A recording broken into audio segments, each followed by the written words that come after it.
A giant rancher lived alone for years until 7 Apache Beauties begged to live on his ranch. For decades, he ate in silence, prayed in silence, worked in silence until one winter night. They appeared at his gates, starving, desperate, and with secrets too dangerous to speak. At first, it seemed like mercy. But the moment he let them in, the church bell tolled. The sheriff's boots thundered, and whispers spread across town. Traitor, what the rancher didn't know.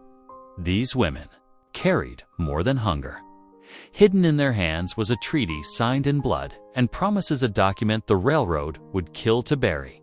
Now, with soldiers circling, jail keys rattling, and greed closing in, his lonely ranch has become the battleground for justice, faith, and survival. 7 women pleading for shelter.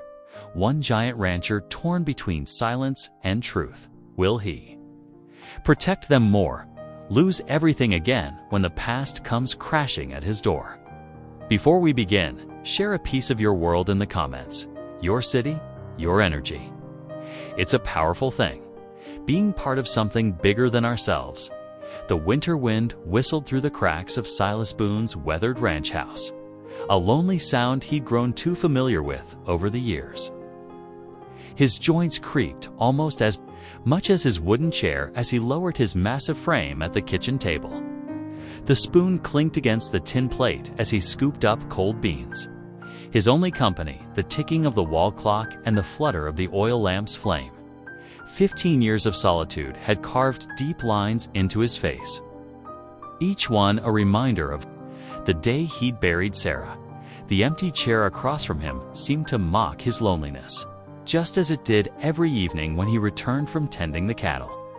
The sudden pounding at his gate nearly made him drop his spoon. In all his years on this remote stretch of land, unexpected visitors were rare as spring rain. He grabbed his rifle, more habit than intention, and lifted the lamp, its light barely piercing the growing darkness outside. The sight that greeted him stopped him cold. 7 women stood huddled together at his gate, their faces brown and weathered, their black hair tangled by the wind. Apache women, he realized with a start. They wore threadbare blankets wrapped tight against the cold, and their eyes held a weariness that spoke of many hard miles. One woman stepped forward, her bearing proud, despite her obvious exhaustion. She was younger than the others, perhaps in her late 20s, but something in her eyes marked her as their leader. "I am Nate," she said in careful English, her voice soft but steady. "We have walked far, our people." She paused, pain flickering across her face. "We have no one left, no home, no food." She gestured to the others, who stood silent and shivering. "We will work, cook, clean, care for animals. Whatever you need, please. We only ask for shelter." Silas's grip tightened on his rifle as old memories surfaced, whispered warnings about raiders, tales of violence that had colored his view of the Apache for so long. But looking at these women now, he saw only desperate souls seeking mercy. The youngest among them couldn't have been more than 16, her thin shoulders trembling beneath a ragged blanket. Another held herself stiffly, favoring one leg, while an elderly woman's breathing came in wheezing gasps. "Please," Nate said again, meeting his gaze directly. "We have nowhere else to go." Silas stood frozen, his mind warring with his heart. Sarah's voice seemed to whisper in his ear. She'd always said, "God put people in your path for a reason." But 7 Apache women. The town would talk. Some might do worse than talk. The wind gusted harder, and the youngest woman stumbled slightly. Without thinking, Silas reached out to steady her through the gate. Her skin was ice cold. Something broke open inside him then. A dam of loneliness and grief he'd built up over 15 years of solitude. These women needed help, plain and simple. Whatever complications came with that decision could be dealt. With tomorrow, he cleared his throat, unused to speaking to anyone but his horses. "Got some floor space in the kitchen," he said gruffly, working the latch on the gate. "It ain't much, but it's warm." Relief flooded Nate's face, though she maintained her dignified bearing. "We are grateful," she said simply. One by one, the women filed past him into the yard. Up close, their exhaustion was even more apparent. They moved like people who'd walked far past their limits, held up only by desperate need. Inside the kitchen, Silas added wood to the stove and turned up his lamp, casting more light into the shadowy corners. The women sank to the floor with barely concealed groans of relief, arranging themselves close together for warmth. Knack remained standing, her dark eyes taking in every detail of the room. There was intelligence in that gaze, and caution too. She was clearly wondering if they'd made the right choice. Trusting a stranger, a white man, with their survival. Silas recognized that look. He'd worn it himself plenty of times since Sarah died whenever life forced him to trust someone new. "There's some stew left," he said, moving toward the pot on the stove. "Not much, but it's still warm." "Thank you," Nate said, and there was a wealth of meaning in those two words, gratitude. Yes, but also a measuring of him, a testing of his intentions, as he ladled out what remained of the stew into bowls. Silas felt the familiar silence of his kitchen change. It wasn't comfortable yet. Too many questions hung in the air. Too many barriers of language and culture and hurts stood between them. But it was different. The emptiness that had echoed through his house for so long had been filled with something new. The sound of 7 women breathing, the rustle of blankets, the quiet murmur of voices speaking Apache words he couldn't understand. He watched as Nate distributed the bowls, ensuring the elderly woman and the youngest received first portions. There was a grace to her movements, a quiet authority that reminded him of Sarah's way with the ranch hand's children. The lamp flickered, casting strange shadows on the walls, and Silas Boone realized his life had just changed in ways he couldn't begin to imagine. 7 Apache women were sitting on his kitchen floor, sipping stew from his bowls. The thought should have terrified him. Instead, he felt something he hadn't experienced in years, the faint stirring of hope. The first rays of dawn crept through Silas Boone's window, accompanied by an unfamiliar scent. His eyes opened slowly, mind fuzzy with sleep. Wood smoke? Someone was using his stove. For a moment, panic gripped him until memory returned. The 7 Apache women he'd sheltered last night. He pulled on his boots and coat, moving quietly through the hallway. In his kitchen, a woman stood at the stove, her dark hair caught back with a strip of cloth. She turned at his footsteps, and he recognized her as one of the younger ones, though not the youngest. "I'm Tala," she said softly, gesturing to the pot she stirred. "We found only little flour, made gruel. It's permitted." Silas nodded, noting how efficiently she managed the fire. Near the window, an older woman sat cross-legged on the floor, mending what looked like one of his old shirts with tiny, precise stitches. Her weathered fingers moved steadily, drawing the needle through fabric with practiced ease. "Much obliged for the mending," he said gruffly. The woman inclined her head but didn't speak. A sound from outside drew him to the window. In the pale morning light, he saw 3 of the younger women already at work.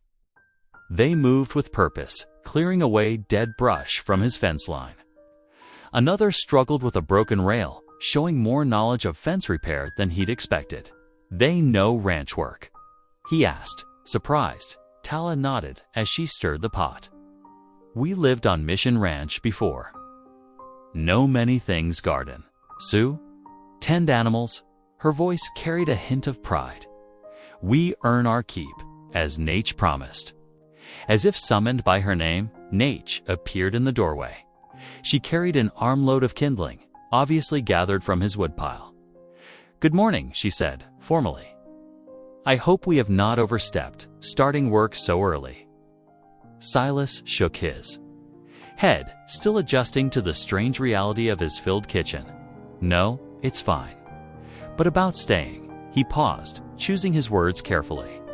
"Reckon you can stay a spell long as you keep working." Temporarily, mind you. Nature's expression. Remained dignified, but relief showed in her eyes. We understand. Every meal, every night of shelter, we work hard to earn them all. She gestured to Tala. Some of us have special skills. Tala knows herbs, healing. She can help with your horses. Silas thought of his lame mare, wondering if Tala's knowledge might help where his own had failed. He pushed the thought aside for now. We'll see, he said. Take it day by day. Throughout the morning, Silas watched the women as he went about his own chores. They moved with quiet efficiency, communicating in low voices he couldn't understand. The elderly woman continued mending, her pile of fixed clothing growing steadily. Outside, the others cleared years of accumulated brush, stacked firewood, and repaired not just one fence rail, but three. By evening, his kitchen had transformed. The floor gleamed, swept clean for the first time in months. Tala stood at the stove again, this time tending a pot of stew that smelled better than anything he'd cooked in years. She'd found herbs growing wild near the creek, she explained, and added them to the simple meal of beans and salt pork. To his surprise, Nate insisted they all eat together. We share food as family, she said firmly. This is our way. Silas found himself seated at his own table, surrounded by 7 women who until yesterday had been strangers. The elderly woman, who he learned was called grandmother by the others, said something in Apache. Soft laughter rippled around the table, the first laughter his house had heard since Sarah died. The sound struck him like a physical blow. He looked down at his bowl, memories washing over him. Sarah's laugh, the way she'd fill their home with. Song, her insistence that meals were for sharing stories as well as food. After supper, he retreated to his porch, needing space to think. The women had proven useful, no denying that. His house was cleaner, his fences stronger, and his kitchen more organized than it had been in years. But having them here stirred up feelings he'd rather leave buried memories of companionship, of a home filled with life instead of silence.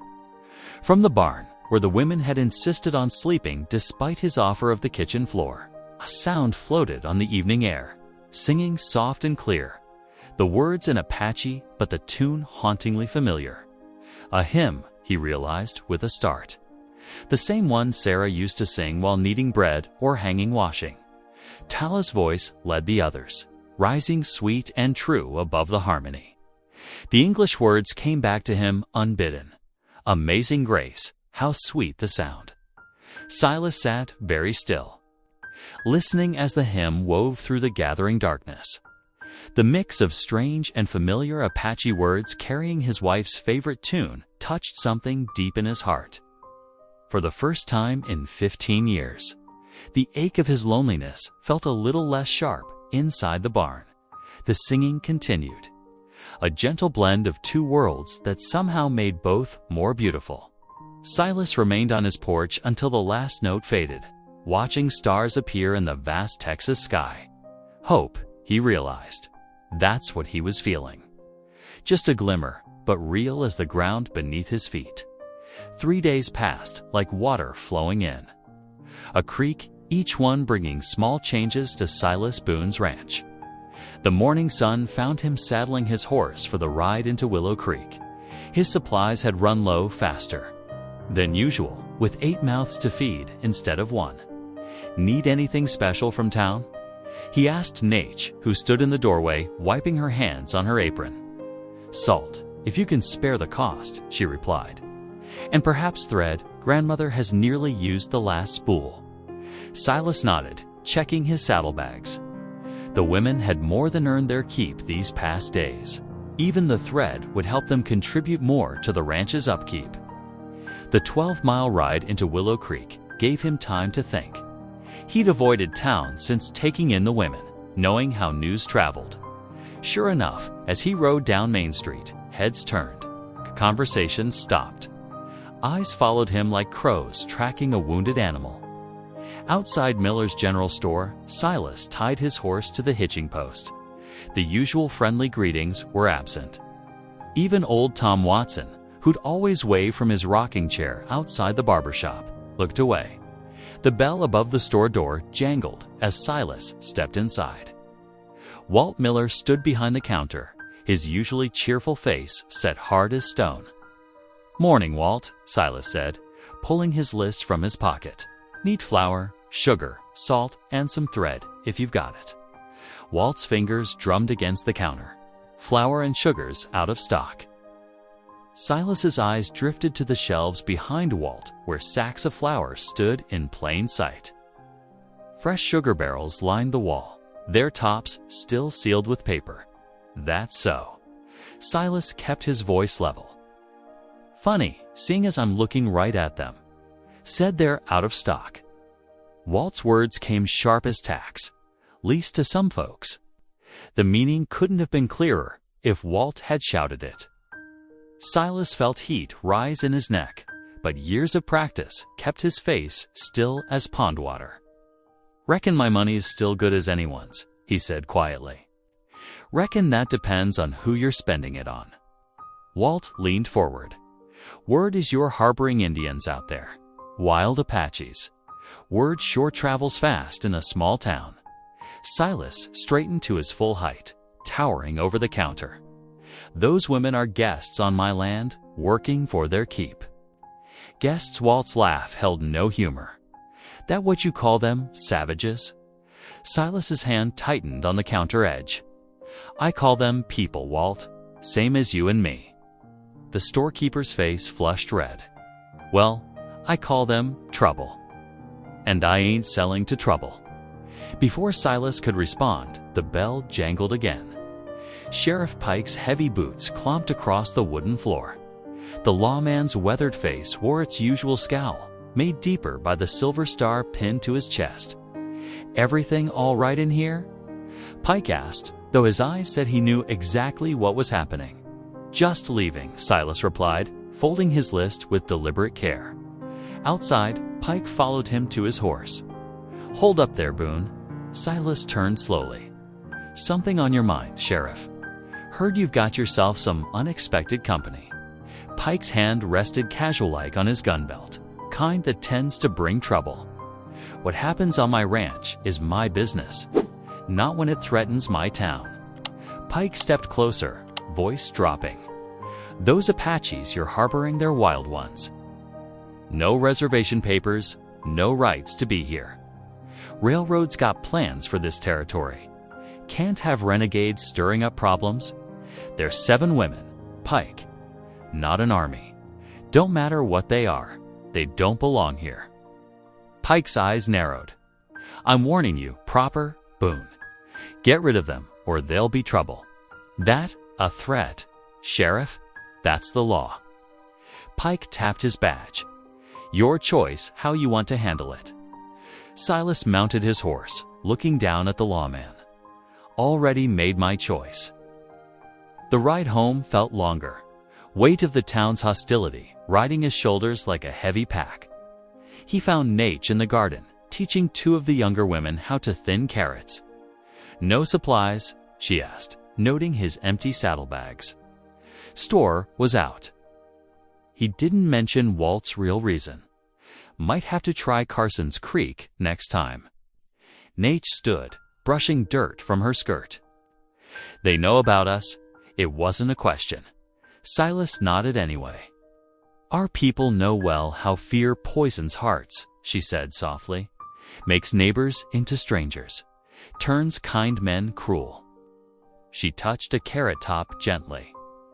Like weeds in a garden, suspicion grows fast and spreads deep. Silas thought of Walt's cold eyes, Pike's threats. "Sheriff says you have no right to be here." Mention the railroad having plans. Ah, Nature's face showed no surprise. "Always, it is the same. First comes the railroad, then the soldiers. Then we must move again." She looked at him steadily. "Will you send us away?" Before he could answer, singing drifted from the kitchen. The evening meal was being prepared. the women's voices rising in harmony as they worked. The sound wrapped around him like a warm blanket, reminding him of how his home had changed these past days. Later, as they gathered around his table, Silas looked at the faces illuminated by lamplight. Grandmother's wrinkled smile as she passed cornbread, Stella showing the younger ones how to properly hold their forks, Nate serving stew with quiet dignity. This was more than just shelter or charity. This was beginning to feel like family. The warmth of his kitchen stood in stark contrast to the cold shoulders in town. But watching the women bow their heads in prayer, some speaking Apache words, while others used English they'd learned at the mission, Silas knew he'd made the right choice. Whatever trouble came, he'd face it standing firm. These women had brought life back to his ranch. He wouldn't let fear or prejudice drive them away. A week of autumn sunshine painted the valley gold. Sunday morning dawned crisp and clear, with frost glittering on fence posts and morning glory still clinging to life along the porch rails. Silas stood before his cracked mirror, fumbling with his tie as he hadn't worn one since Easter service. "Let me help," Nate offered, her fingers deftly arranging the stubborn cloth. She wore her best dress, faded but clean, while the other women had spent evenings mending their clothing for church. The wagon creaked under their weight as all 8 climbed aboard. Grandmother sat up front beside Silas, wrapped in a worn shawl, while the others huddled in back on straw-padded benches. Their quiet hymn singing floated on the morning air as hooves clopped toward town. Willow Creek's little white clapboard church stood proud against the blue sky, its bell calling faithful to worship. But as Silas helped the women down from the wagon, the cheerful greetings died away. Churchgoers froze on the steps, their Sunday best suddenly stiff as boards. Silas squared his shoulders, offering his arm to grandmother. "This way, ma'am? Way, ma'am?" Their boots echoed on wooden steps. Inside, the usual buzz of conversation dropped to whispers sharp as razors. Silas led them to his usual pew near the back. But even there, people shifted away like oil from water. Circuit Preacher Davidson stood at the pulpit, his Bible open before him. His welcome stuck in his throat as he saw the Apache women settling into the pew. For a moment, only the squeak of a loose shutter broke the silence. Then the preacher's kind eyes steadied. He cleared his throat. "Brothers and sisters, let us turn to Matthew chapter 25. His voice grew stronger as he read, "For I was hungry, and you gave me something to eat. I was a stranger, and you invited me in."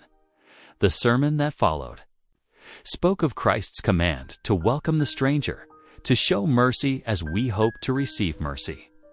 Though some in the congregation shifted uncomfortably, the preacher's words rang clear as the church bell after the final hymn. Half the congregation filed out without a backward glance. But a few, including widow Sarah Collins and old Jim Tucker, came to shake Silas's hand. "Brave thing you're doing," Jim said quietly. "Ain't always easy doing right." The ride home was quiet, each lost in thought until grandmother began humming an Apache hymn learned at the mission years ago. One by one, the others joined in, their voices rising sweet and clear over the wagon's rumble. That evening, as they gathered around the supper table, Nate's eyes met Silas's. "You wish to know our story?" she said. It wasn't a question, Silas nodded, passing the cornbread. "If you're willing to tell it," Nate glanced at grandmother, who nodded. "Our father was chief of our people," she began. 2 summers ago, white men came with papers, speaking of a railroad to cross our hunting grounds. But they promised us good valley land near here, where we could farm and live in peace. Her hands twisted in her lap. Father signed their treaty, trusted their words. But then more white men came. Tala continued, her voice bitter as winter. "Wind railroad scouts," they said, claiming our valley had rich soil, good water. "Perfect for settlers," they said. "Not meant for Indians." One night, soldiers came. Nature's voice dropped low. Torches in the darkness. Our homes burning. Children screaming. She drew a shaky breath. They said we must go to reservation far. North, where we know no one, where winter winds blow fierce. But we slipped away in darkness, 7 women with nothing but clothes on our backs. Silas's hands gripped his coffee cup, knuckles white with rage at the injustice. Before he could speak, hoofbeats approached through the gathering dusk. A sleek bay horse pranced in the yard, its rider's fine coat marking him as no local rancher. The railroad agent's polished boots gleamed as he dismounted, a leather portfolio tucked under one arm. "Evening, Boone," he called, his smile sharp as a coyote's. Name's Harrison Wells, Northern Pacific Railroad. His eyes swept past the women as if they were merely furniture. "Got some papers here, might interest you." Silas stood, blocking the door. "State your business." Wells pulled documents from his portfolio. Railroads claiming right-of-way through this valley. Part of the original land grant from Congress. His smile widened. "Noticed you've got some unauthorized residents. Certain parties are concerned about squatters interfering with progress." "We have treaty rights to this land," Nate said firmly. "Stepping forward, signed by my father and your government." Wells laughed, the sound cold as winter rain. "Treaty with savages. Railroads got proper papers, ma'am. Progress can't be stopped by fairy tales." Silas's voice rumbled like distant thunder. "These women have as much right to be here as anyone. We'll see about that." Wells mounted his horse, all pretense of politeness gone. "I'll be back, Boone, with soldiers who know how to handle Indian problems." He wheeled his horse around. "Progress is coming, whether you like it or not." They watched him ride away, dust rising golden in the sunset. Inside, the lamp threw warm light on worried faces as dishes were cleared in silence. "He will return," Grandmother said softly in Apache, then in English, "with men who carry iron in their hearts." Silas stood at the window, watching darkness gather in the valley. The railroad man's threats hung heavy as storm clouds. But looking at these women who'd already lost so much, he knew he couldn't back down. Whatever came next, he'd stand his ground. Morning sunlight streamed through the kitchen windows as Silas poured coffee into tin cups. The aroma mingled with wood smoke and fresh biscuits, a scent of home he'd nearly forgotten. Nate stood at his worn table, her face solemn. "There is something you must see," she said quietly. She disappeared into the barn where the women slept, returning with a leather pouch worn smooth by years of handling. Her fingers trembled slightly as she loosened its ties. "Our father's most precious possession," she explained, carefully spreading yellowed papers across the table. "The treaty he signed with your government." Silas lifted the oil lamp closer, studying the faded ink. Official seals and signatures marched across the bottom, alongside a carefully drawn mark he knew must be their father's. The formal language spoke of land grants near Willow Creek, promising good valley acres for farming and settlement. "These are real," he said slowly, touching the embossed government seal.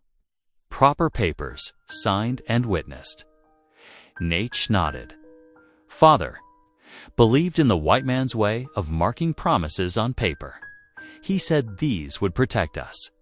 Her voice caught, but paper burns easily and promises break like dry twigs. Silas set the lamp down carefully. "Papers don't mean much against greed and railroad money," he warned. "Men like that Harrison Wells don't care about right and wrong." "Still, it is all we have," Nate replied firmly. "Our only shield against their lies.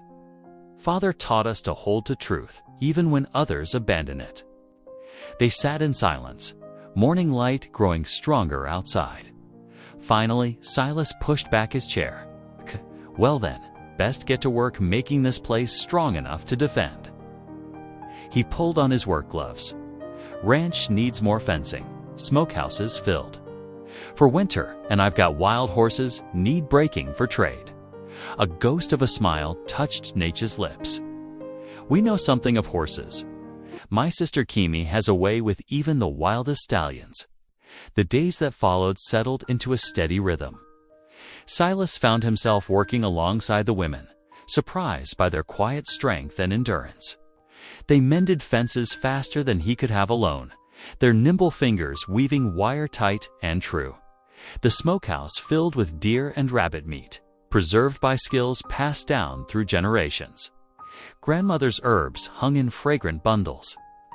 From the rafters, while root cellars swelled with late vegetables, the women coaxed from his neglected garden in the horse corral.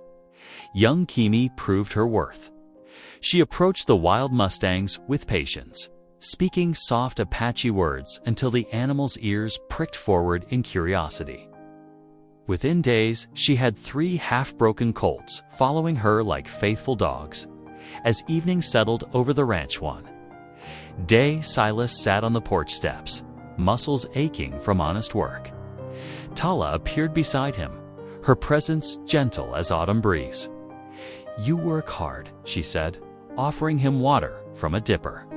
"Like my father did, with honor." "Your father sounds like a wise man," Silas replied. Tala nodded. He loved the old ways. But he also saw beauty in new things, like the hymns missionaries taught us. She began to sing softly, her voice clear as spring water. The melody was familiar, amazing grace, but the words flowed in Apache. Rich with meaning, Silas couldn't understand, yet felt in his bones. Without thinking, he joined in with English. Words, their voices twining together in the dusk as the last note faded. Silas felt something shift inside him, like ice breaking in spring thaw. How long had it been since he'd sung hymns? Since Sarah's death, he realized, remembering how she'd loved to sing while working around their home. God moves in mysterious ways, Tala said quietly, as if reading his thoughts. Sometimes pain closes our hearts, but he sends new voices to open them again. Silas cleared his throat against sudden emotion. "Reckon you might be right about that." Light spilled from the kitchen windows, warm and welcoming. Inside, the other women moved about there. Evening tasks, mending clothes, kneading bread for tomorrow, teaching the youngest girls to card wool. The scene stirred memories of his own childhood home, full of family and purpose, but not everyone saw such peace in their presence. Riders passed on the distant road, slowing to watch the ranch with suspicious eyes. Lamplight revealed dark faces. Among the white family within, and rumors spread through town like wildfire. Yet, as Silas watched Tala teach him another verse in Apache, he felt certain of God's hand moving in his life again. The empty rooms of his home now echoed with prayer and song, work and laughter. Whatever storms gathered on the horizon, this felt right in a way he couldn't deny. The ranch glowed like a beacon in the gathering darkness, while far across the valley unfriendly eyes kept watch. But inside, wrapped in lamplight and hymns, Silas found himself caring less about those distant threats. Here was purpose. Here was family. Here was home. The December wind howled across the prairie, rattling the ranch house windows. Inside, warmth and light pushed back against the darkness. Silas sat at the head of his table, now stretched with planks to accommodate all 8 of them. A steam rose. From bowls of thick stew and fresh bread filled the air with the scent of home. "Lord," Silas began, his deep voice steady in the evening quiet. "We thank you for this food, for shelter from the storm, and for—" He paused, throat tightening unexpectedly. "For bringing family back to this table, amen," the women echoed. Softly, Tala's gentle voice carrying the word into song. 3 weeks had transformed the ranch. The barn stood solid against winter winds, its roof patched and walls chinked tight. Every fence post stood straight, every gate swung true. In the pastures, cattle grazed on hay the women had helped harvest, their ribs no longer showing through winter coats. Naich passed the bread, her weathered hands careful with the fresh loaf. "The north pasture is ready for spring," she reported. Kimi and Sarah cleared the last of the rocks today. Young Sarah, named for a missionary who had once shown kindness, grinned proudly. "Found an arrowhead too," she announced, pulling the stone point from her pocket. "Just like your father used to make," Grandmother noted, her eyes crinkling with memory. "He was the best Fletcher in 3 valleys." Laughter and stories flowed around the table. Silas found himself smiling more than he had in years. The women teased each other gently in Apache and English, translated jokes for his benefit, shared memories of their father's wisdom and their mother's cooking. Later, as Silas helped clear the dishes, Kimi burst in from her evening check of the horses. "Riders passed on the north road," she reported quietly. "Soldiers talking loud about Apache strays near town." A hush fell over the kitchen. Silas saw fear flicker in the younger women's eyes, though Naitch's face remained calm. "They cannot prove we broke any law," she said firmly. "We have treaty rights to this valley." But Silas's heart grew heavy, remembering what he'd overheard in town 3 days ago. He had been loading supplies when Harrison Wells, the railroad agent, spoke to the sheriff just outside the mercantile. "Eminent domain," Wells had said, his voice slick with false regret. "Once the railroad claims right-of-way, that old ranch will be worth pennies. And any illegal residents will be removed." Ow. Watching the women move about their evening tasks, Silas felt the weight of those words pressed down like winter storm clouds. These walls that had stood empty for so long now echoed with life. Grandmother teaching the young ones to weave, Sarah practicing her letters by lamplight, Tala's hymns, rising sweet and clear as she worked. After the others had gone to their beds in the barn, Tala lingered by the kitchen fire. Silas sat heavily in his old chair, the wood creaking familiar welcome. "Something troubles your spirit," Tala said softly. It wasn't a question. "I reckon I'm scared," Silas admitted, the words rough in his throat. "Scared of losing it all again. The ranch, the peace we found here." He gestured helplessly. "This family we've somehow made." Tala was quiet for a long moment, watching the flames dance. "My father taught us that family is not bound to land," she said finally. "Land can be taken, homes burned, treaties broken. But family," she touched her heart, "family is bound by faithfulness, by choosing each other every day, no matter what storms come." Outside, snow began to fall, thick flakes catching the lamplight through frosted windows. Silas watched them swirl and dance, remembering other winter nights when his house had stood dark and silent as a tomb. Now, even in midnight hours, he could hear the soft breathing of the women in the barn, the crackle of their banking fire, the murmur of quiet prayers before sleep. Joy and dread tangled in his chest like winter vines. Joy in the life that filled. His days now shared meals, shared work, shared faith growing stronger. Yet dread gathered at the edges, dark as storm clouds on the horizon. Soldiers asking questions, railroad men making threats, neighbors turning cold shoulders in town. But Tala's words echoed in his heart. Family bound by faithfulness, not fear. Choosing each other, come what may. He remembered Sarah, his wife, speaking similar wisdom long ago. "Fear looks backward," she would say. "Faith looks forward." The snow fell steadily now, blanketing the ranch in pristine white. Tomorrow would bring more work, more challenges, more choices to make.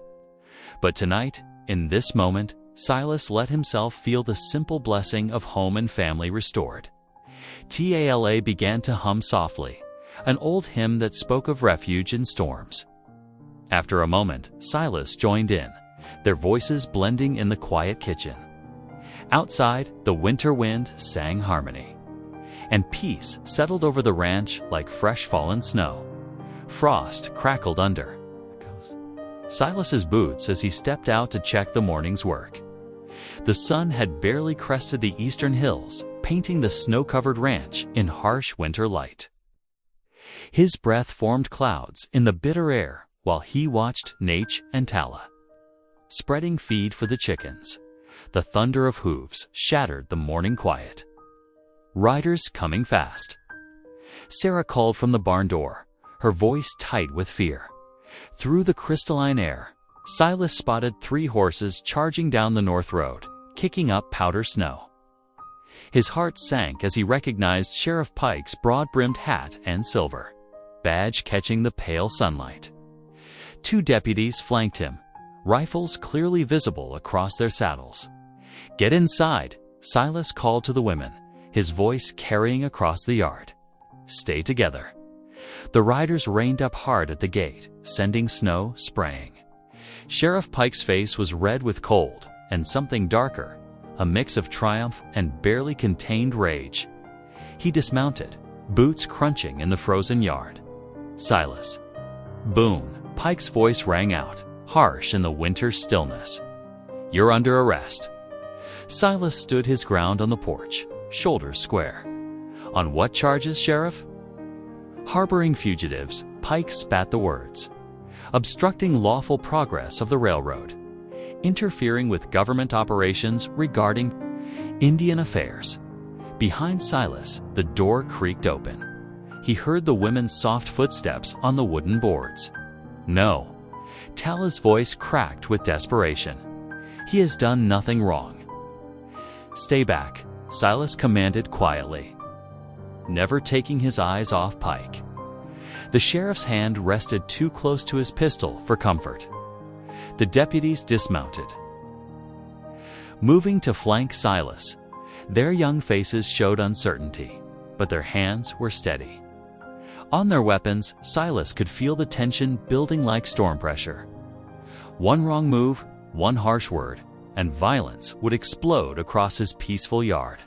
He thought of the women, their trust in him, their hard work building a home here, their faces around his table each night.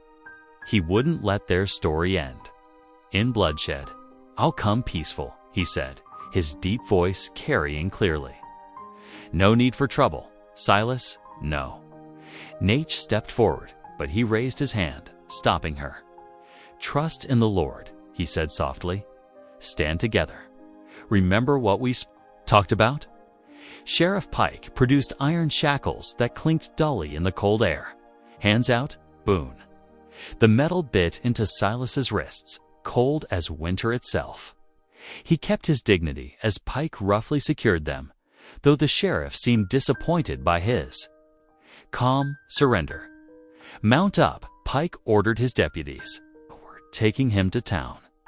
As they led him to the waiting horses, more hoofbeats echoed across the snow-covered fields. A column of Army cavalry emerged from the tree line, at least 20. Strong, their blue uniforms stark against the white landscape. "Right on time," Pike said with grim satisfaction. Silas's heart clenched as he watched the soldiers approach. He knew their purpose. They had come for the women. From the porch, he heard soft prayers in Apache, saw Nature's hand move to the hidden pocket where she kept their precious treaty papers. The cavalry captain rode forward, his mount stamping impatiently in the snow. "These are the Apache women," he demanded. "They are legally free people," Silas called out, earning a rough shake from Pike. "They have treaty rights to this valley. They belong on the reservation," the captain declared.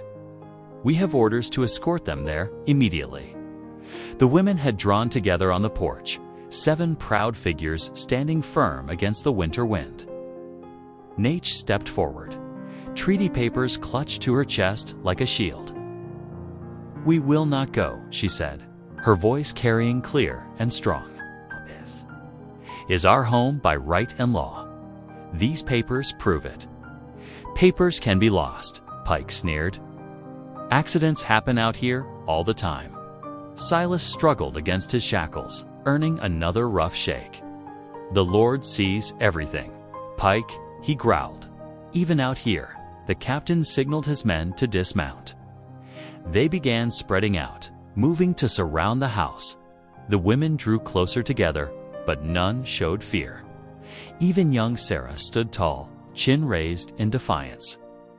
"Time to go, Boone," Pike said, forcing Silas toward his horse. "Let the army handle. They're kind." As they led him away, Silas twisted in the saddle for one last look.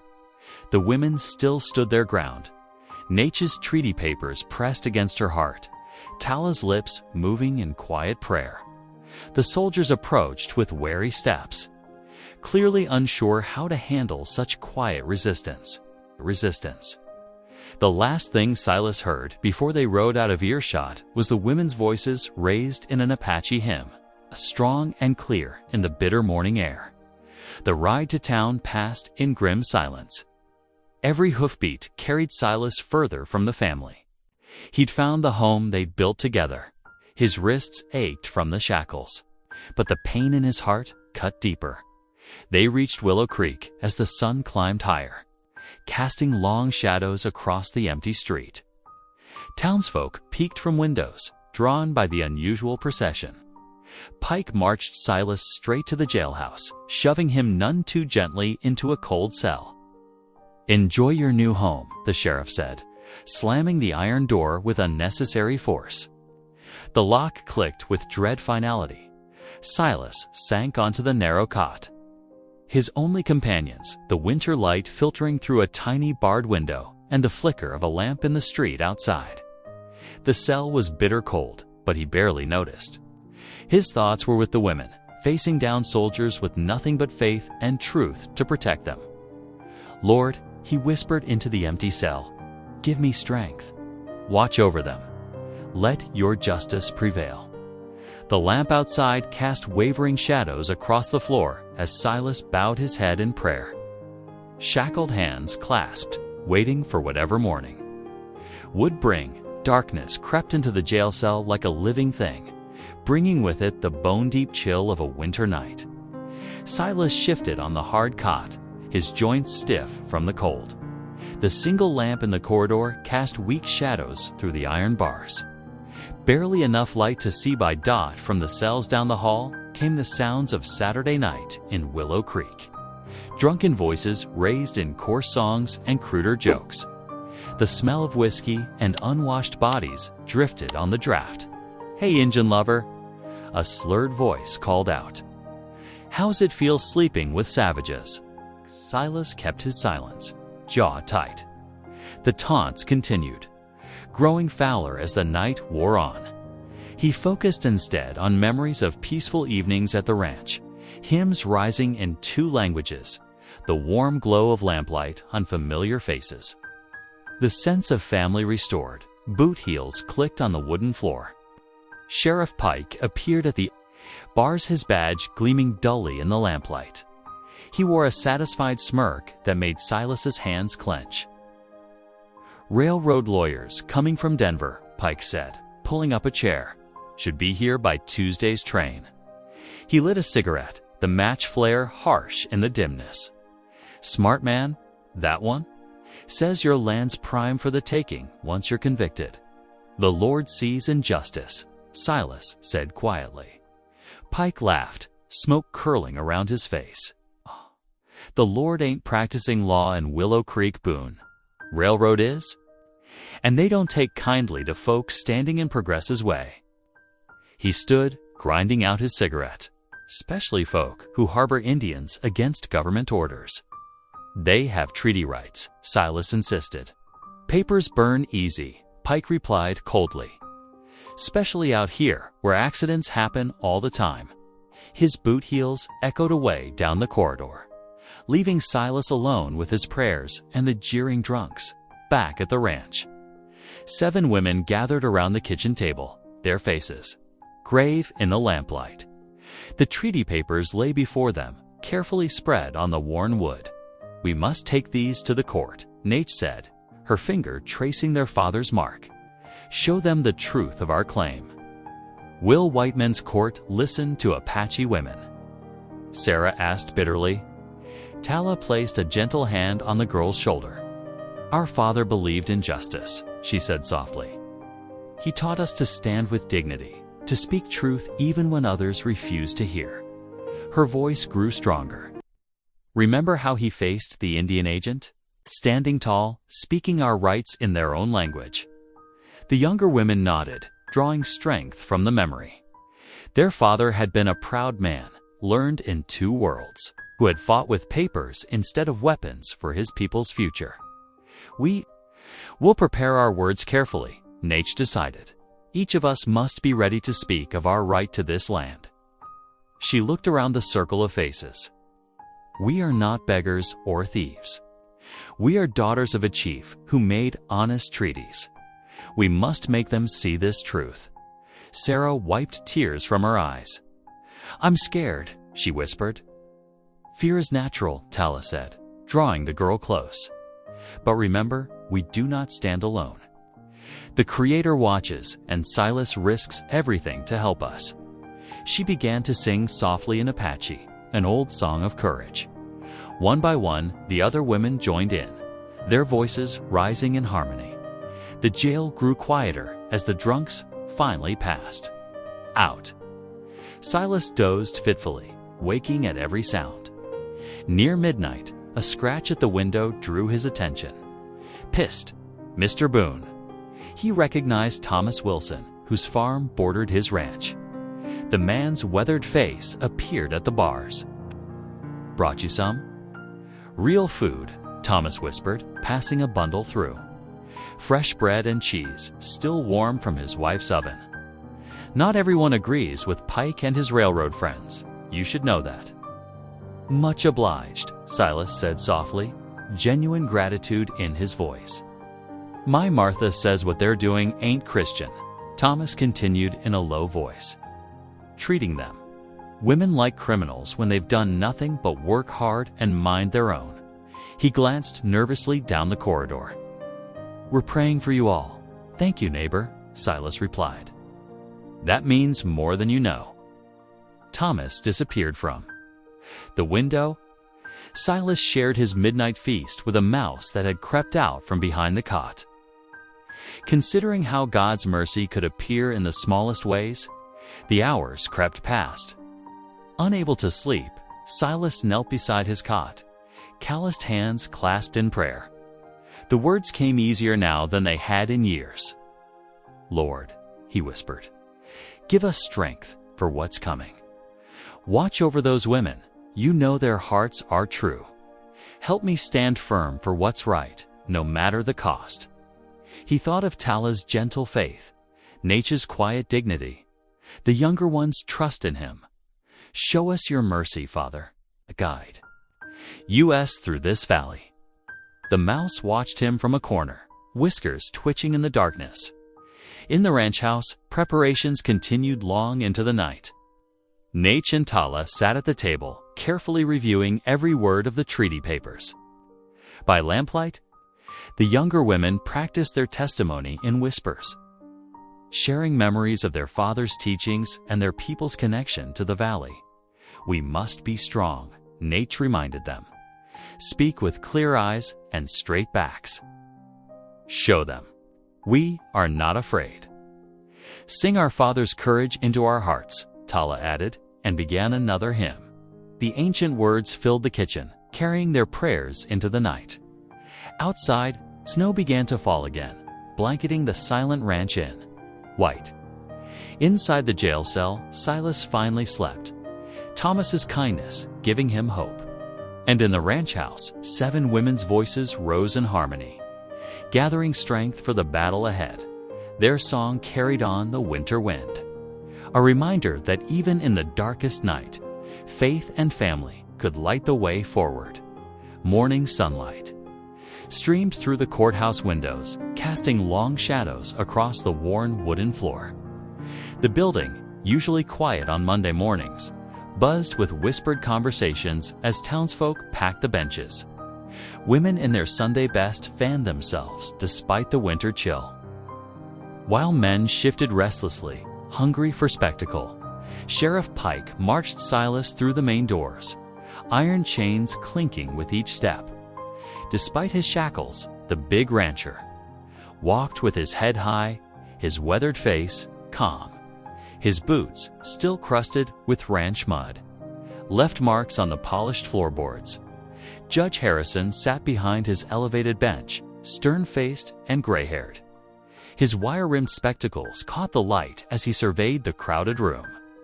The judge had served Willow Creek for 15 years, earning a reputation for fairness, if not always mercy. Court is now in session, the bailiff called out, his voice cutting through the murmurs. All rise. The assembled townspeople scrambled to their feet. Sheriff Pike pushed Silas toward the defendant's table, where a court-appointed lawyer waited with a disapproving frown. Be seated, Judge Harrison commanded, tapping his gavel once. Sheriff Pike, present your charges.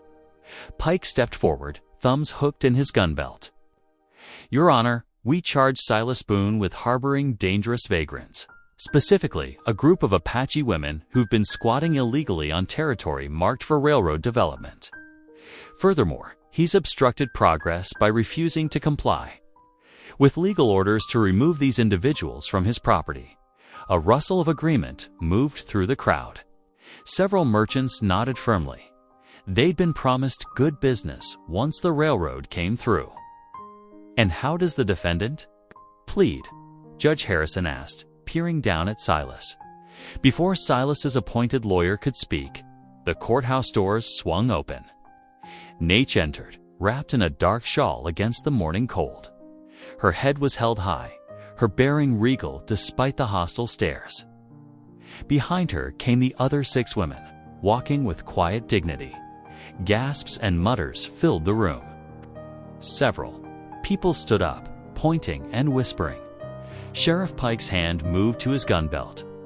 Order, Judge Harrison commanded, banging his gavel. Who are you, madam, and what is your business here? Nache stepped forward, her voice clear and steady. I am Nache. These are my sisters and cousins. We come to speak truth about our right to live on the land near Willow Creek. This is highly irregular, the railroad's lawyer protested, standing up from his seat near the front. These people have no standing in this court. Nache reached into the folds of her shawl and withdrew a leather pouch, aged but well preserved. With careful movements, she approached the judge's bench and removed several papers. These are the treaties signed by my father and your government's agents, she said, laying them before Judge Harrison. They grant our people the right to settle in the valley where Silas Boone's ranch now stands. Another wave of gasps swept the room. The railroad lawyer hurried forward, face flushed. Your Honor, I object. These documents cannot be authenticated. They could be forgeries. Judge Harrison held up his hand for silence.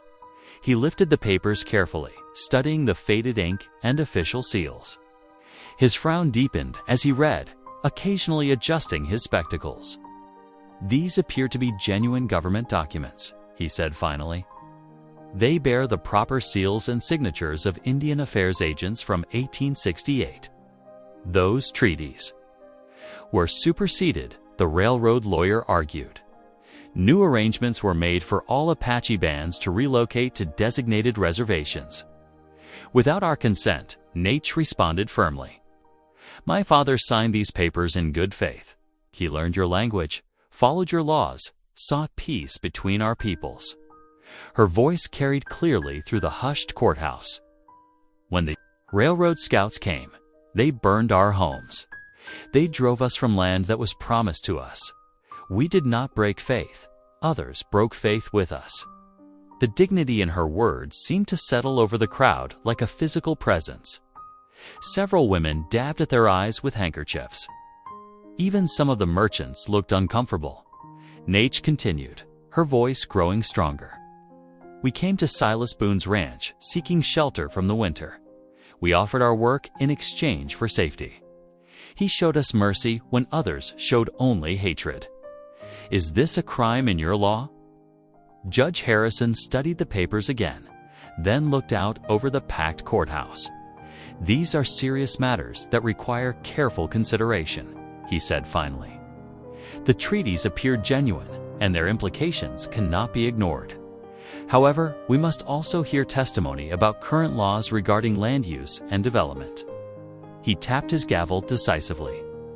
"This court will reconvene tomorrow morning, too. Hear further testimony from all parties.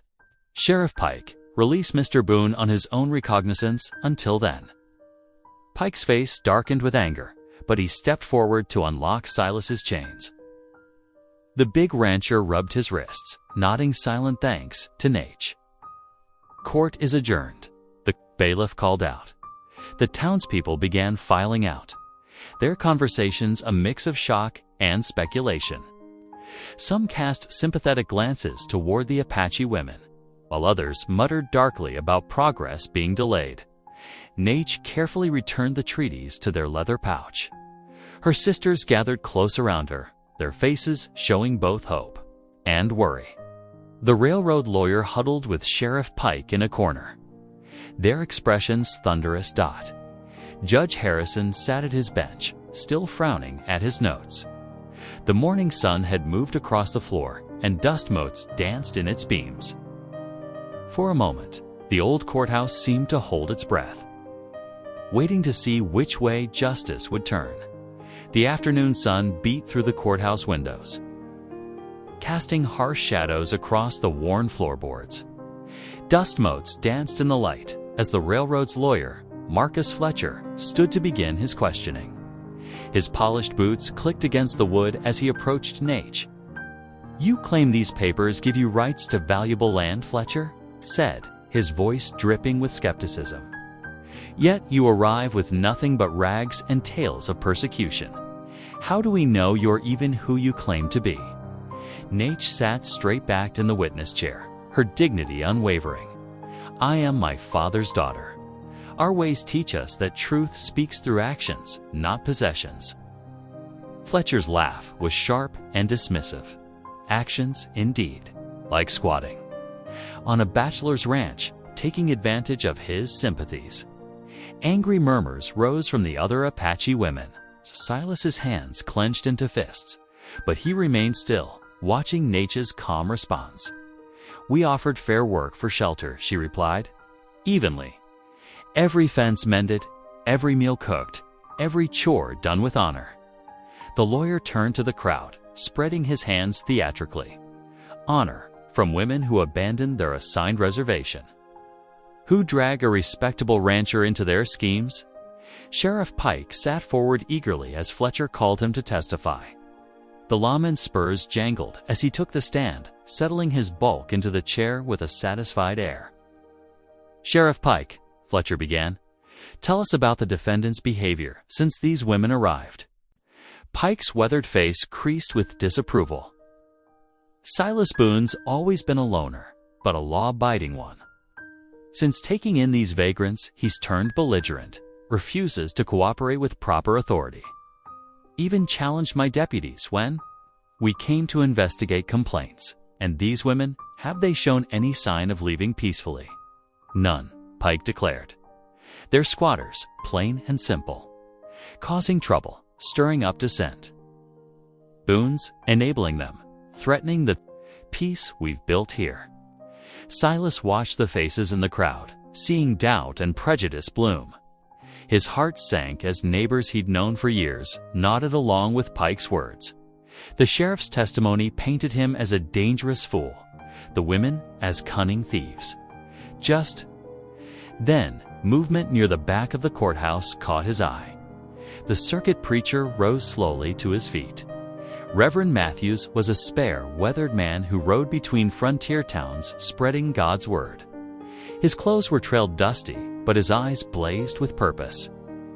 "Your Honor," the preacher called out, his clear voice cutting through the murmurs, "I request permission to speak." Judge Harrison peered over his spectacles. "You have relevant testimony." "Reverend, I do, Your Honor. I've witnessed these matters firsthand." The judge nodded. "Very well. Step forward." The preacher walked to the front, his Bible clutched in work-worn hands. After being sworn in, he faced the crowded room. "I've ridden circuit in these parts for 15 years, he began. "I've seen the best and worst of human nature on the frontier. When I heard about Apache women taking shelter at Silas Boone's ranch, I made a point to visit. What I found there wasn't disorder or deception. It was God's grace in action." Fletcher started to object, but the judge waved him to silence. "I saw women working from dawn to dusk," the preacher continued. "Mending fences, tending cattle, keeping house with diligence and care. I heard them sing hymns in their own tongue, praising the same Lord we worship. Their faith puts many of us to shame." He opened his Bible, pages rustling in the hushed courthouse. "Scripture tells us, do not forget to show hospitality to strangers.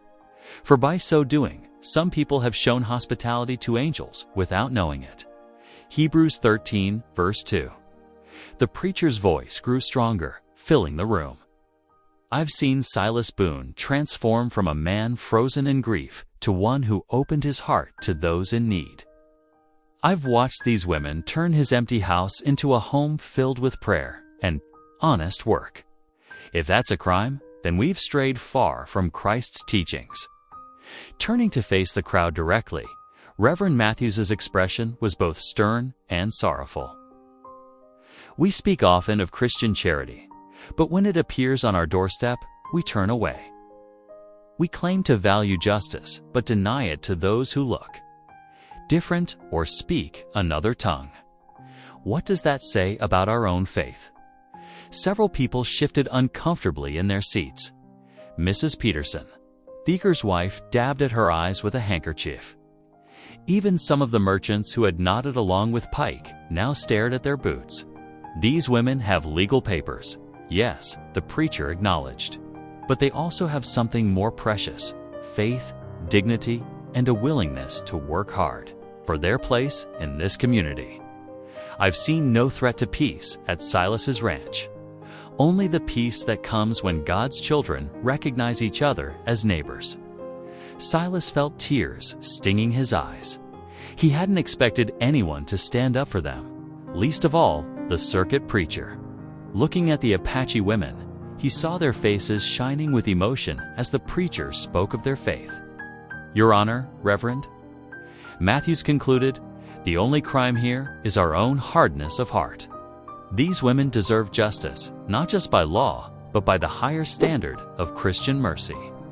A profound silence fell over the courthouse. The afternoon sun had softened, casting golden light across the preacher's earnest face.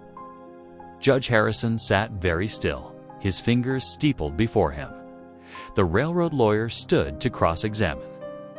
But his previous arrogance had deflated. "Reverend, you can't expect business decisions to be based on religious sentiment." "I expect Christian people to act like Christians," the preacher replied simply. "All other decisions flow from that." Fletcher had no response. More townspeople were nodding now, but in agreement with the preacher's words. The mood in the courthouse had shifted palpably, like storm clouds parting to reveal clear sky. Clear sky.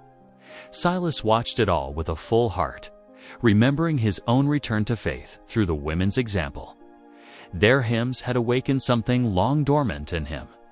Now the preacher's brave words gave voice to the truth he'd discovered on his ranch: that God's family was wider and richer than he'd ever imagined.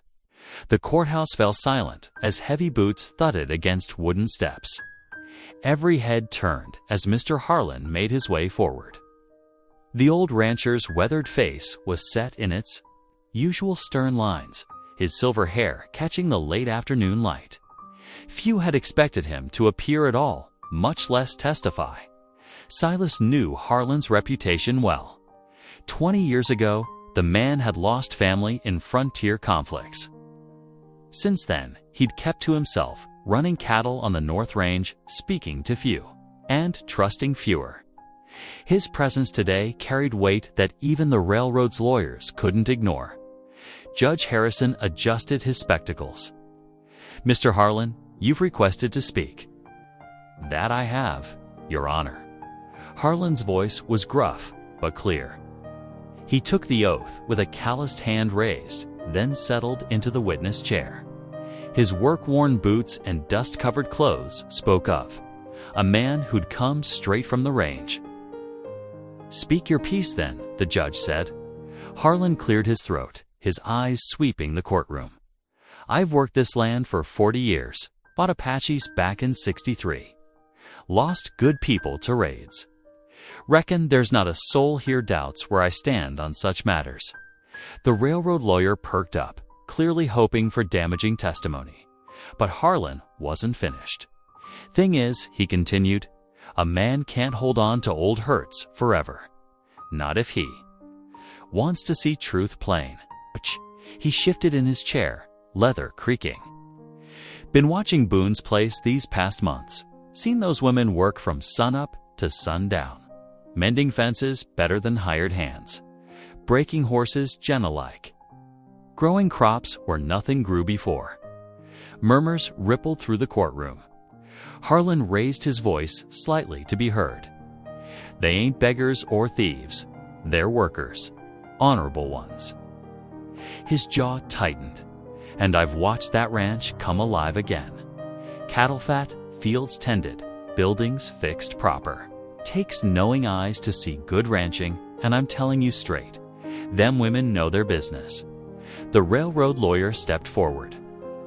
"Mr. Harlan, surely you're not suggesting we ignore the law just because these individuals can perform manual labor?" Harlan's eyes hardened. "I'm suggesting we look at truth, not just paper. I fought against their people once, yes, but I can't admit when I'm seeing something different." He turned to face the judge directly. They showed their papers. Treaty signed and proper. Then they proved themselves with honest work. That matters out here. Silas watched several townsmen nodding. Harlan's words carried authority born of decades on the frontier. Even Sheriff Pike looked uncomfortable now. Furthermore, Harlan continued, "I've seen how they treat the land, not just using it, respecting it. Growing food, tending stock, mending what's broken. That's not squatting. That's homemaking, pure and simple." The old rancher's voice grew quieter, but no less firm. "We talk about civilization coming to these parts. Well, I reckon treating people fair when they work hard and keep their word, that's real civilization. Not fancy lawyers or railroad. Money." Fletcher, the railroad's lawyer, sputtered. "This is preposterous. Mr. Harlan's personal observations can't override legal precedent. I ain't finished." Harlan cut in sharply. He turned back to the judge. "Your Honor, I've no love lost for past enemies, but I know honest work when I see it. No treaty rights too. If we start breaking those just because railroad money says so, ain't none of our own deeds worth the paper they're written on." A heavy silence fell over the courtroom. Silas glanced at Nate and saw her sitting perfectly straight, her eyes bright with unshed tears at this unexpected defense. "These women turned Boone's half-dead ranch into something worth seeing," Harlan concluded. "Done it with their own hands and honest sweat. Man who'd call that criminal ain't worth his salt as a judge of character." The railroad lawyers huddled together, whispering furiously.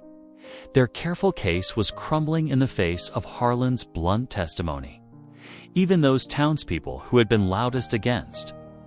Silas and the women now looked thoughtful. Judge Harrison removed his spectacles, polishing them slowly. "Thank you, Mr. Harlan. Your testimony is noted." He surveyed the courtroom. "Adjourn for today. I'll consider all we've heard and deliver my ruling tomorrow morning." As people began filing out, Silas caught Nate's eye across the room. For the first time since his arrest, he allowed himself a small smile. She returned it briefly, her usual dignity softened by hope. The sun was setting outside the courthouse windows, painting the walls with amber light. Harlan stepped down from the witness stand, nodding curtly to Silas as he passed. His testimony had transformed the atmosphere in the courtroom, turning the tide of opinion with plain-spoken truth. Though the final outcome remained uncertain, hope flickered stronger now. Between the preacher's appeal to conscience and Harlan's gruff defense of honor, the women's case stood on firmer ground. The railroad's smooth arguments seemed hollow in comparison to such honest testimony. As deputies led Silas back toward his cell, he felt lighter than he had in days. Whatever tomorrow might bring, today had shown that truth could still speak louder than money, especially when voiced by the most unexpected allies. Morning sunlight streamed through the courthouse, windows casting long shadows across the packed room. Every bench creaked with the weight of townsfolk pressed shoulder to shoulder. The air felt thick with tension as Judge Harrison settled into his chair, adjusting his wire-rimmed spectacles with careful deliberation. Silas stood straight-backed. Before the bench, his weathered hands clasped behind him. To his left, Nate and her sisters sat with perfect dignity, their dark eyes fixed on the judge. The railroad men clustered near the front, Fletcher's expensive suit marking him apart. From the town's simpler dress, Judge Harrison cleared his throat, the sound echoing in the hushed chamber. He lifted a sheaf of papers, his expression giving nothing away. After careful consideration of all testimony and evidence presented, he began, his voice steady and clear. This court is prepared to render its decision. Silas felt his heart pound against his ribs. Beside him, he heard one of the younger women whisper a prayer in Apache. Regarding the charges against Silas Boone for harboring fugitives and obstruction of progress, the judge continued, "This court finds insufficient grounds for prosecution." He paused, looking directly at Sheriff Pike. "The defendants have presented valid treaty documentation. They cannot be considered fugitives while peacefully occupying land to which they hold legal claim. These charges are hereby dismissed." A collective gasp rippled through the courtroom. Silas closed his eyes briefly, relief washing over him like cool water. But Judge Harrison wasn't finished. He turned his attention to the railroad representatives, his voice taking on a harder edge. Furthermore, regarding the railroad's petition to seize this land under eminent domain, this court finds such action would directly violate federal treaty obligations. He held up the leather pouch containing the Apache documents. These papers bear proper government seals and signatures. They represent a binding agreement between the United States government and the Apache Nation. No private business interest can supersede such treaties. Fletcher shot to his feet, his face flushed red. "Your Honor, this is outrageous. The railroad's development rights are secondary to existing federal treaties." Judge Harrison cut him off sharply. "The law must mean something, Mr. Fletcher, even when it inconveniences powerful interests.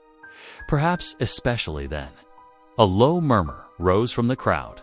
Silas noticed several townspeople nodding in agreement, including some who'd earlier been among his harshest critics. This court therefore rules that the land in question remains under protection of the original treaty. The railroad's claim is denied. The judge's gavel cracked against wood with finality. This case is dismissed. For a moment, perfect silence held. Then joy erupted among the Apache women. They embraced each other, tears streaming freely down their faces. Young Sarah, the smallest of them, buried her face in Tala's shawl. Her shoulders shaking with relief, the railroad men stormed toward the door, Fletcher's angry voice rising above the general noise. "This isn't over. We'll appeal to territorial courts." But his threats were drowned out by a surprising sound applause. It started with the preacher, spread to old Harlan, then rippled through the crowd. Even Sheriff Pike managed a grudging nod in Silas's direction. Silas turned to Nate, who stood trembling slightly despite her composed expression. He extended his hand, and she clasped it firmly. "Thank you," he whispered, his voice rough with emotion, "for trusting me to help." "Thank you," she replied softly, "for showing us not all hearts are closed." The townspeople began filing out, many pausing to offer quiet congratulations or simply meet the women's eyes with new respect.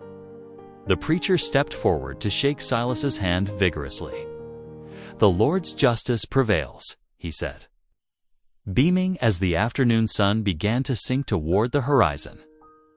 Silas and the 7 women walked together down the town's main street. They made an unusual sight, the tall rancher and 7 Apache women, heads held high, moving with quiet dignity past the general store, the saloon, the blacksmith shop. Some townsfolk still turned away, but others lifted their hands in greeting. Change would come slowly, but it had begun. Their horses waited patiently at the hitching post, and mounting up felt like leaving a weight behind. The long ride home stretched before them, but now it felt like a journey of triumph rather than uncertainty as they rode past the town limits. Silas glanced back one last time. The setting sun painted the buildings in warm gold, and for the first time in years, he felt truly at peace with his place in the world. Beside him, Nate began to sing softly an Apache melody of thanksgiving that soon had all 7 women joining in. The sound of their voices carried across the open range, mixing with the evening wind and the steady rhythm of hoofbeats. It was the sound of justice won, of prejudice overcome, of home drawing nearer with each step. Above all, it was the sound of hope, not just for themselves, but for all who would come after, seeking fairness in an unfair world. The familiar silhouette of the ranch buildings appeared on the horizon just as the first stars began to twinkle in the darkening sky. They rode on together, family now in all the ways that truly mattered. Their hearts lighter than they had been in many long months. The morning after their return from town dawned crisp and bright, the winter sun casting long shadows across fresh snow. Silas stood on his porch, steaming coffee cup warming his hands, and surveyed the damage left by the soldiers. Fence posts lay scattered like broken teeth along the property line, and the cattle pen gate hung askew on its hinges. But the sight didn't discourage him as it might have before. Behind him, the kitchen hummed with activity. The scent of cornbread and beans drifted through the open door, mingling with the sound of Tala's quiet singing. The other women moved with purpose, gathering tools and making plans for the day's work. "We begin with the fences," Nate said. Stepping out beside him, she pulled her shawl tighter against the morning chill. "The cattle must be brought home before dark." Silas nodded, finishing his coffee. "Reckon we ought to start at the north corner." Most of the herd probably drifted that way. They worked steadily through the morning, 7 women and 1 man moving, like a well-practiced team. The younger ones carried posts while Silas and Nate dug fresh holes in the half-frozen ground. Sarah and Tala wove new wire between the posts, their fingers quick despite the cold. Their breath frosted in the air, but the work kept them warm. Near noon, an unexpected sound drew their attention. Sleigh bells. Small cutter approached across the snow, driven by the preacher's wife. Behind it trudged 3 more townsfolk, including old Harlan, carrying tools and supplies. "Thought you might need some help," the preacher's wife called out, her face pink from the cold. "And I've brought stew." Nate straightened slowly, studying their faces. After a moment, she smiled and gestured welcome. "We are grateful," she said simply. "There is much to do." The newcomers joined their effort without fanfare. Old Harlan showed the younger women a rancher's trick for securing fence wire, while the preacher's wife and Tala set up a makeshift outdoor kitchen, keeping coffee and stew hot for the workers. By mid-afternoon, more visitors arrived, children from town. Bundled against the cold, drawn by curiosity about the singing Apache ladies they'd heard about. They stood at a distance at first, watching wide-eyed as the women worked and sang. Nate noticed their interest and paused in her tasks. She disappeared into the house, returning moments later with a basket of fresh cornbread, still warm from the morning's baking.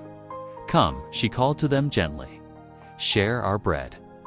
The children approached cautiously. It's a small girl with blonde braids accepted the first piece, her eyes growing wide at the taste. "It's sweet," she exclaimed, and the spell of hesitation broke.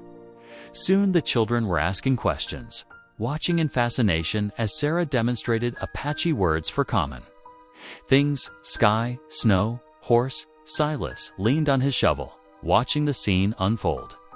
His chest felt tight with emotion. Where there had been suspicion, he now saw wonder. Where there had been fear, he saw the first tender shoots of understanding taking root. The afternoon light began to fade as they finished the last section of fence. Harlan and 2 other ranchers rode out to help gather the scattered cattle, driving them back toward the restored pen.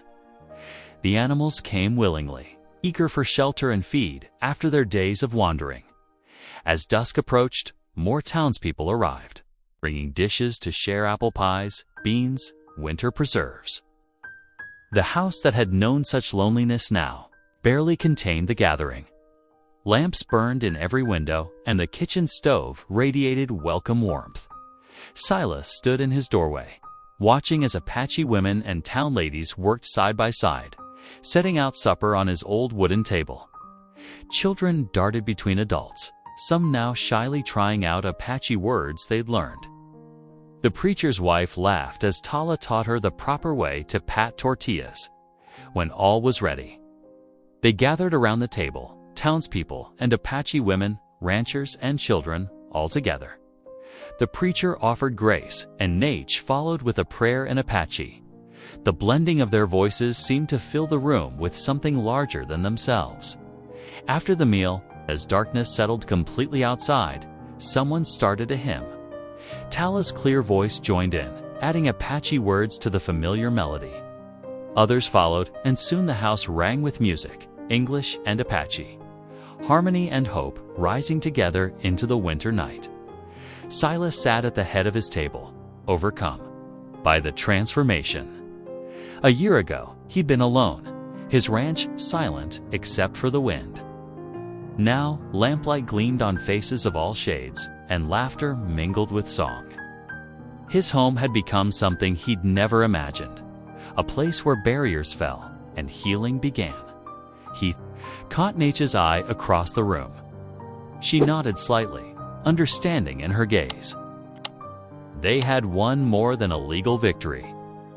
They had won the chance to show what was possible when fear gave way to friendship, when justice opened the door to joy. Outside, snow began to fall softly, adding fresh white to the winter blanket.